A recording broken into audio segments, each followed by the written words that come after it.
Let us see which all topics are covered in determiners. Determiners में further कुछ topics हैं जो cover होते हैं. They are articles, demonstratives, possessives, indefinite adjectives and others.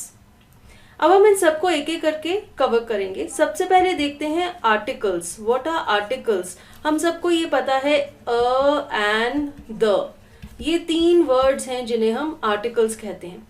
First of all I tell you what is the function of an article. Article करता क्या है?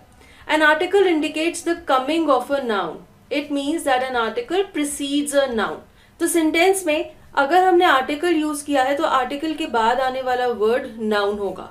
तो आर्टिकल ये इंडिकेशन देता है कि उसके बाद जो वर्ड यूज हो रहा है वो नाउन है. Now we have two types of articles. The first is an indefinite article and the other one is definite article.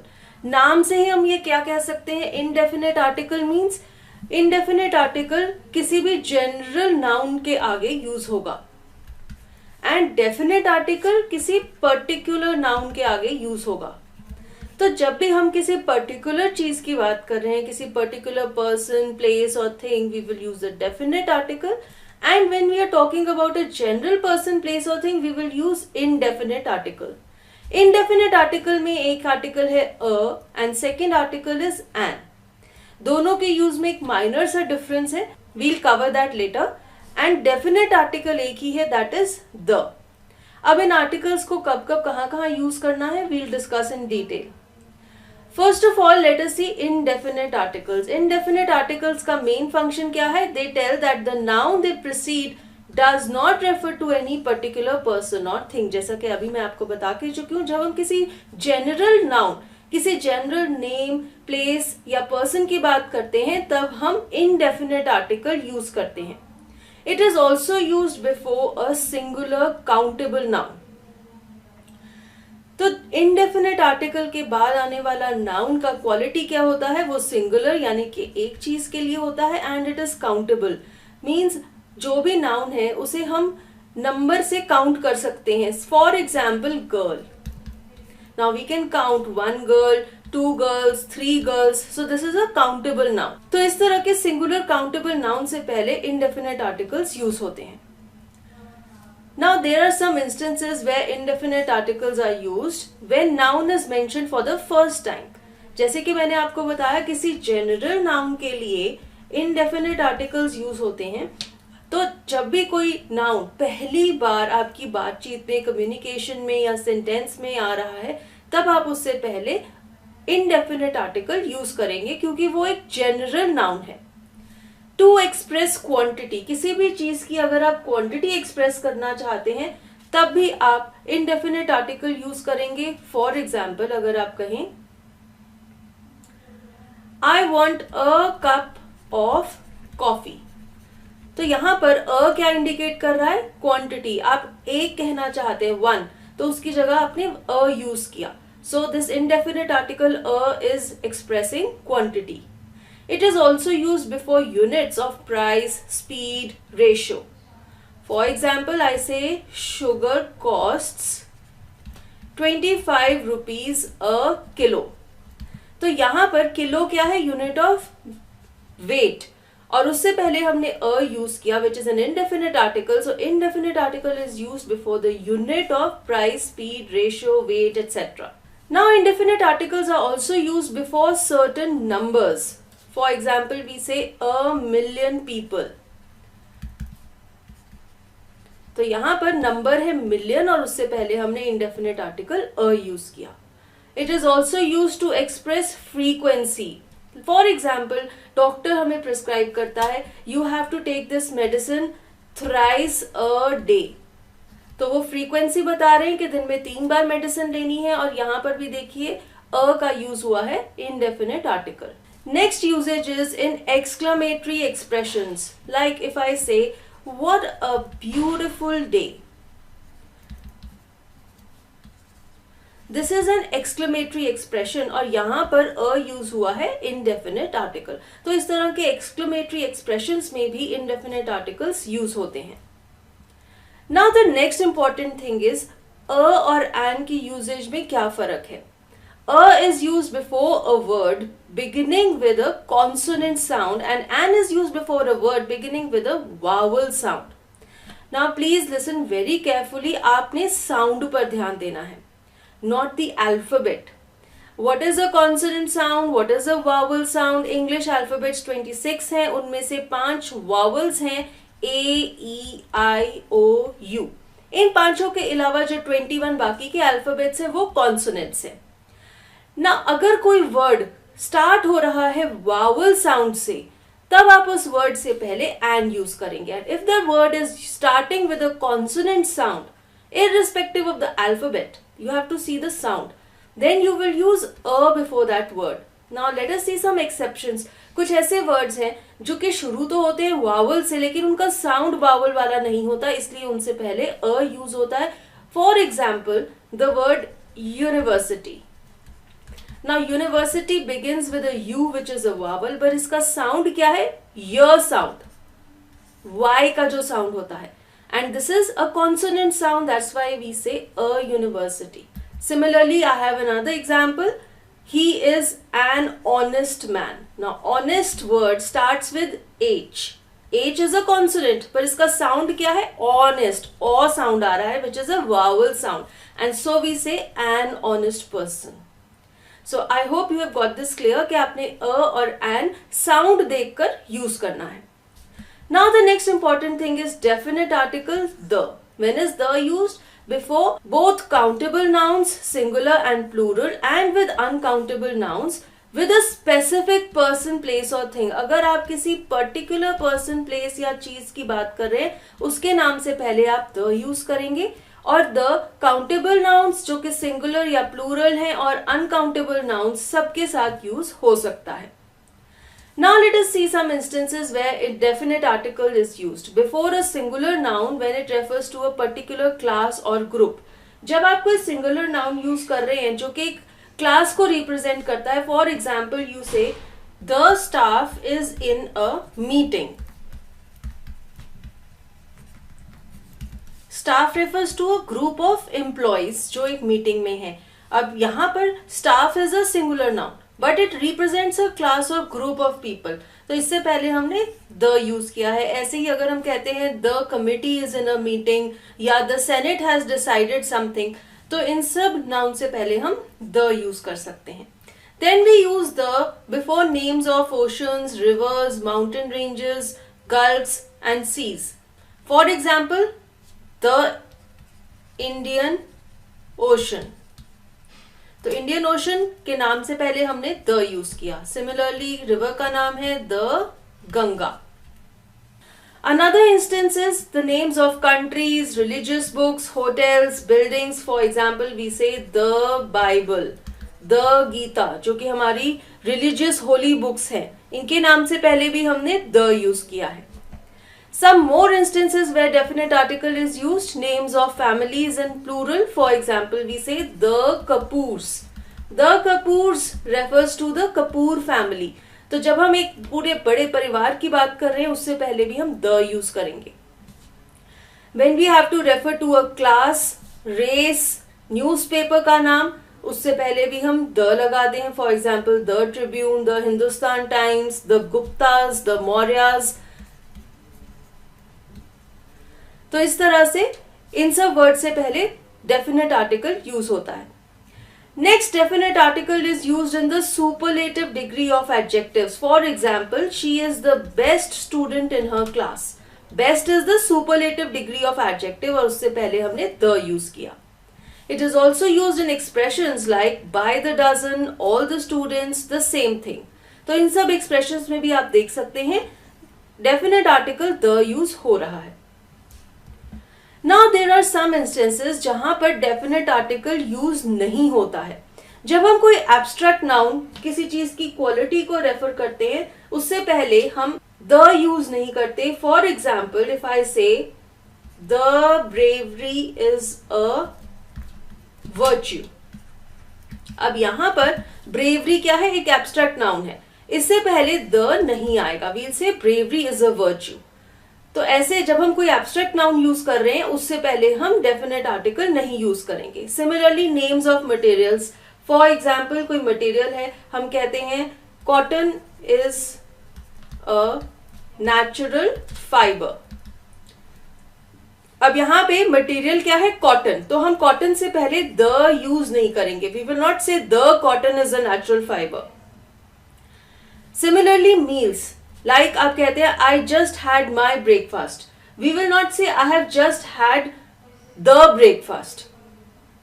कोई भी मील है, ब्रेकफास्ट, लंच, डिनर, टी, उससे पहले द नहीं आएगा। कलर्स है, फॉर एग्जाम्पल आप कहते हैं grass is green in colour, so you will not say grass is the green in colour. Colour के आगे भी द यूज नहीं होगा। ऐसे ही अगर कोई गेम है, for example I play cricket, now here I will not say I play the cricket, cricket word से पहले द नहीं आएगा। तो ऐसे ही किसी गेम या स्पोर्ट के नाम से पहले भी द नहीं आएगा। Then you have some expressions जहां पर द यूज नहीं होता, for example all day, all night, by train, by air. अब कुछ स्टूडेंट्स कंफ्यूज हो जाएंगे कि कई एक्सप्रेशंस हैं जहां पर द यूज होता है, कई एक्सप्रेशंस हैं जहां पर द नहीं यूज होता। तो ये सारे यूजेज है जो ये आपको प्रैक्टिस से आएगी। जब आप इंग्लिश पढ़ेंगे, इंग्लिश को अपनी डेली यूज में लाएंगे, तभी आप आइडेंटिफाई कर पाएंगे कि किस एक्सप्रेशन में द यूज होगा, कहां पर द यूज नहीं होगा। Now we move on to demonstratives. Demonstratives में दो वर्ड्स आते हैं, दैट एंड दिस। दैट का प्लूरल है दोज एंड दिस का प्लूरल है दीज। ये दोनों वर्ड्स डेमोन्स्ट्रेट करते हैं, यानी कि अगर आप किसी चीज को इंडिकेट करना चाहते हैं, इशारा करना चाहते हैं, तब आप ये वर्ड्स यूज कर सकते हैं। अब देखते हैं दैट कब यूज होता है। It is use to avoid repetition of the preceding noun. अगर आप एक बार किसी नाउन का नाम ले चुके हैं और दोबारा से उसे रेफर करना चाहते हैं, तो आप उसका नाम लेने की बजाय दैट बोल सकते हैं। For example I have a red dress, तो यहां पर मैंने बोल दिया कि मेरे पास एक रेड ड्रेस है। I wore the red dress to the party। अब यहां पर हम रेड ड्रेस की जगह क्या बोल सकते हैं? I wore that to the party। तो यहां पर आपने देखा द रेड ड्रेस को हमने रिप्लेस कर दिया दैट के साथ। The next uses of that is it also refers to things far away from the speaker. अगर मेरे से कोई दूर चीज पड़ी है जिसे मैं रेफर करना चाहती हूं, तो मैं दैट यूज करूंगी। For example give me that book. Next is this. This is use to refer to a person और thing near to the speaker. For example I have read this book many times. तो यहां पर this indicates कि book मेरे पास पड़ी हुई है जिसकी मैं बात कर रही हूं। Next is possessives. Possessive means ऐसे वर्ड्स जो पोजेशन शो करते हैं। वो एडजेक्टिव की तरह भी यूज हो सकते हैं, प्रोनाउन की तरह भी यूज हो सकते हैं। एडजेक्टिव यानी कि आप उनकी क्वालिटी शो कर रहे हैं, कि आप कह रहे हैं कि उनकी ओनरशिप आपके पास है। और प्रोनाउन यानी कि आप उनका नाम लेने की बजाय ये प्रोनाउन यूज कर रहे हैं। अब देखते हैं कुछ एग्जाम्पल सेंटेंसेस जहां पर ये पोजेसिव्स यूज हो सकते हैं। For example this is her house, this house is hers. अब यहां पर her is a possessive adjective. ये घर को आइडेंटिफाई कर रहा है कि ये जो घर है इसकी क्या क्वालिटी है, विशेषता क्या है, कि ये उसका है। दिस हाउस इज हर्स, यहां पर हम ओनरशिप आइडेंटिफाई कर रहे हैं कि ये घर इसका है, यानी कि वो उसकी मालकिन। I have another example sentence, leave what is hers and take what is yours. अब इस सेंटेंस में हर्स एंड योर्स दोनों पोजेसिव्स हैं। Now we have some indefinite adjectives also.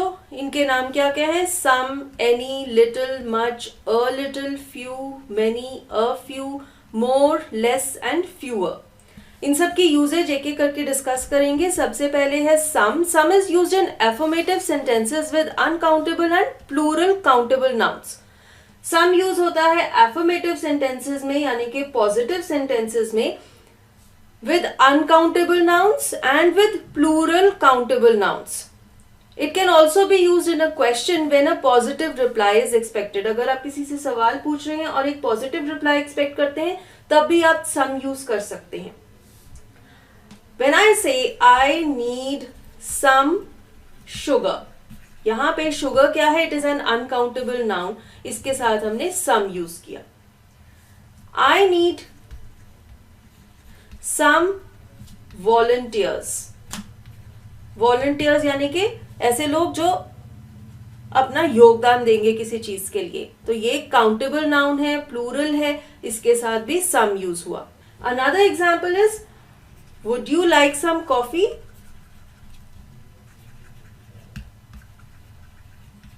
So this is a question and I expect a positive reply, so we have used some. The next word is any. Any is used in questions when you ask if something exists or not. अगर आप किसी चीज की existence में सवाल पूछ रहे हैं तब आप any use कर सकते हैं. It is also used in negative sentences to say that something does not exist. It is also used in affirmative sentences before plural nouns and uncountable nouns to refer to a quantity which may or may not exist. एक एक करके हम सबके example sentences देखते हैं. पहला है question में अगर आप ये पूछना चाहते हैं कि अगर कोई चीज एग्जिस्ट करती है या नहीं. For example, do you have any doubt. तो ये क्वेश्चन है और यहां पर मैं पूछ लूं कि क्या डाउट की एग्जिस्टेंस है या नहीं, तो मैंने एनी यूज किया. नेक्स्ट एग्जाम्पल है नेगेटिव सेंटेंस का. फॉर एग्जाम्पल, आई से I don't have any money. तो यहां पर एक नेगेटिव सेंटेंस है और मैं किसी चीज की एग्जिस्टेंस डिनाई कर रही हूं. मैं कह रही हूं मेरे पास पैसे नहीं है, तो मैंने एनी यूज किया. Now we move on to little and much. Little and much दोनों ही अनकाउंटेबल नाउन्स के साथ यूज होते हैं. लिटिल रेफर करता है स्मॉल अमाउंट को, मच रेफर करता है लार्ज अमाउंट को. अ लिटिल भी यूज होता है, ये भी एक स्मॉल अमाउंट के लिए होता है, लेकिन जब आप उस अमाउंट पे एम्फेसिस नहीं डालना चाहते, वो इतना इंपॉर्टेंट नहीं है, तब आप अ लिटिल यूज करते हैं. एग्जाम्पल्स देखते हैं.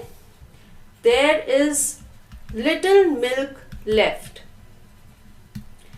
अब आप यहां पर स्ट्रेस डालना चाहते हैं कि थोड़ा सा ही दूध बचा है, तब आप लिटिल यूज करेंगे. अगर मैं बोलूं I add a little milk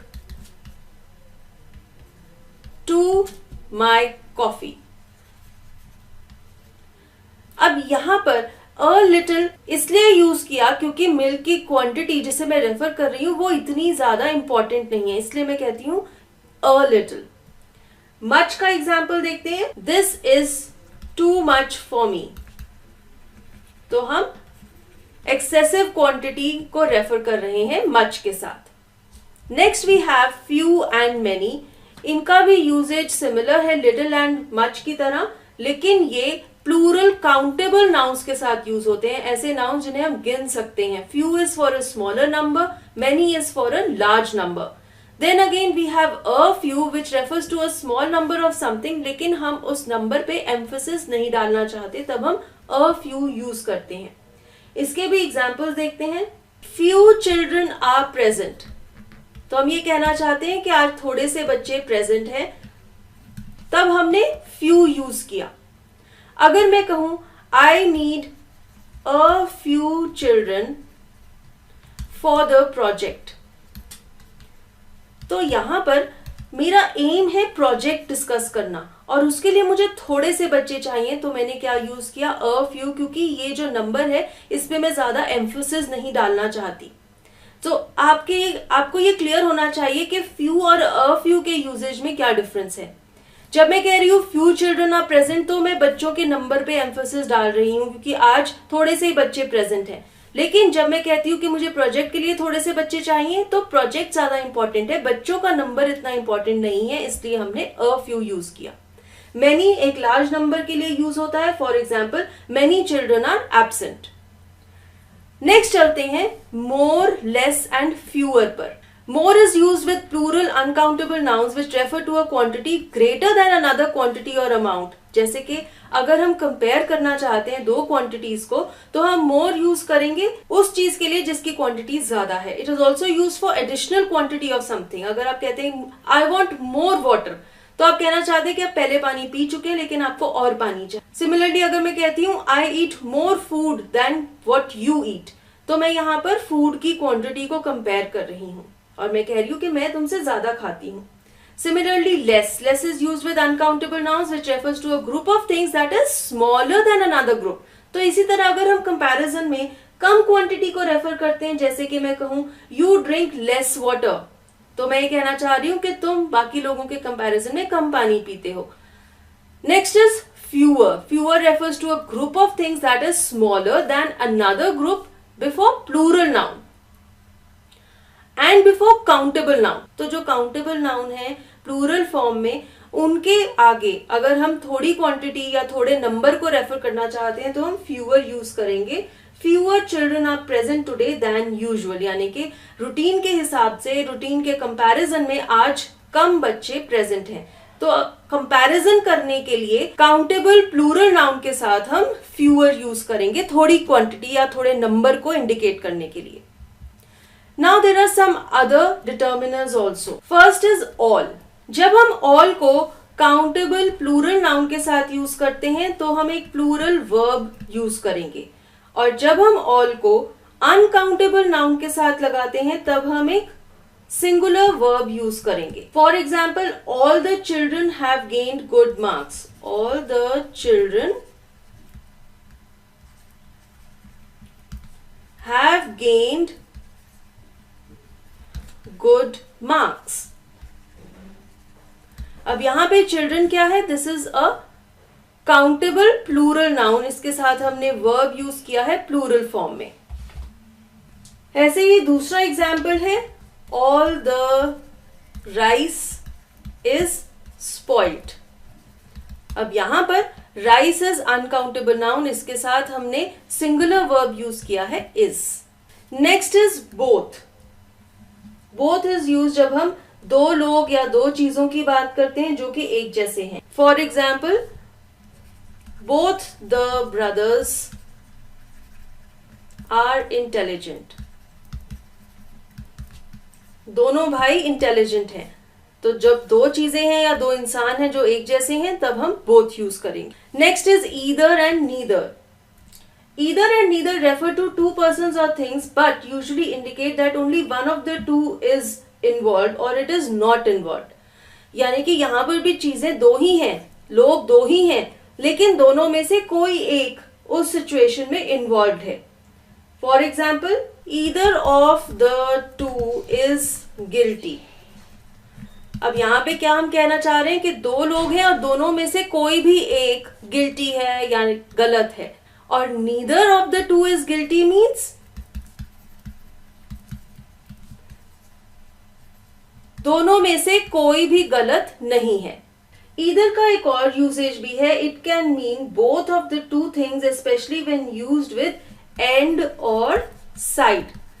अगर हम ये कहते हैं they stood on either side of the bed तो बेड की दोनों साइड्स पर वो खड़े हुए थे. तो अगर हमने साइड यूज किया या एंड यूज किया उसके साथ अगर हम ईदर यूज करते हैं यानी कि हम किसी भी चीज की दोनों साइड्स को या जो दोनों चीजें हैं उन्हें रेफर कर रहे हैं. Next is each and every. जब हम किसी ग्रुप के हर एक मेंबर को रेफर करते हैं तब हम ईच यूज करते हैं. जब हम एक जनरल स्टेटमेंट बनाते हैं एक ग्रुप के लिए तब हम एवरी यूज करते हैं. For example, each student will be rewarded. Now we have a group of students और हम कह रहे हैं कि हर एक स्टूडेंट को रिवॉर्ड दिया जाएगा तब हम each यूज कर रहे हैं. every का एग्जाम्पल है every boy got a distinction.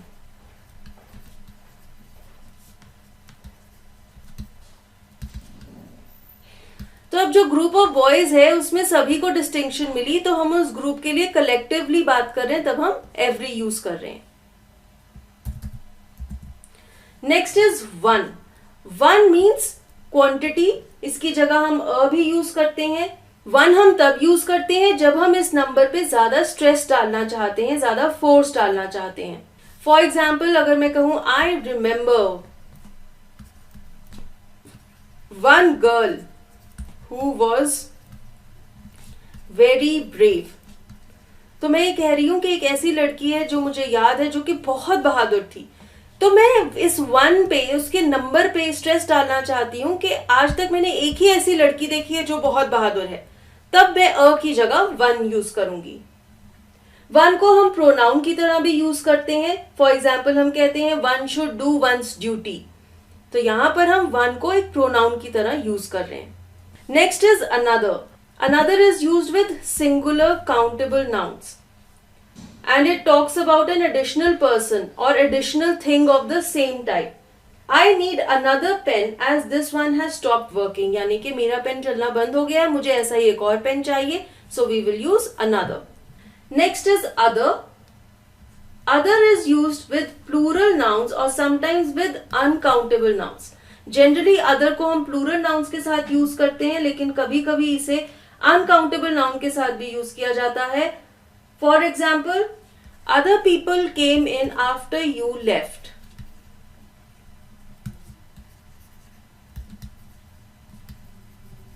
तो ये एक प्लूरल नाउन है, इससे पहले हमने अदर यूज किया है और चीजों को इंडिकेट करने के लिए। Next is enough. Enough is use before uncountable nouns और plural nouns. Enough means that the quantity of something is sufficient. For example, this room is not enough for us. तो रूम का जो space है वो हमारे लिए sufficient नहीं है, तो यहां पर हमने इनफ यूज किया। Next is most. Most indicates nearly all of a group और अमाउंट। जब हम कहते हैं कि अगर किसी ग्रुप में ज्यादा से ज्यादा चीजों पे कोई चीज अप्लाई होती है, तब हम मोस्ट यूज करते हैं। For example, most of the money has been spent, यानी कि मनी की जितनी क्वांटिटी थी हमारे पास उसमें से ज्यादातर क्वांटिटी खर्च हो चुकी है, तो हमने मोस्ट यूज किया। Next is several. Several means बहुत सारे। It indicates an imprecise number that is not very large but more than 2। आपको एग्जैक्ट नंबर नहीं पता किसी चीज का, लेकिन वो नंबर बहुत ज्यादा भी नहीं है, 2 से ज्यादा है। It is more than 2 but you don't know the number, तब आप सेवरल यूज करेंगे। For example, I have visited several places. So when I want to say कि मैं बहुत सारी जगहें घूमी हूं, 2 से ज्यादा हैं वो, लेकिन मुझे उनका एग्जैक्ट नंबर भी नहीं पता, तब मैं several यूज कर सकती हूं। So here we have discussed all the determiners, how you have to use them in sentences, and I would suggest कि आप ऐसे conversation करें sentences में इन words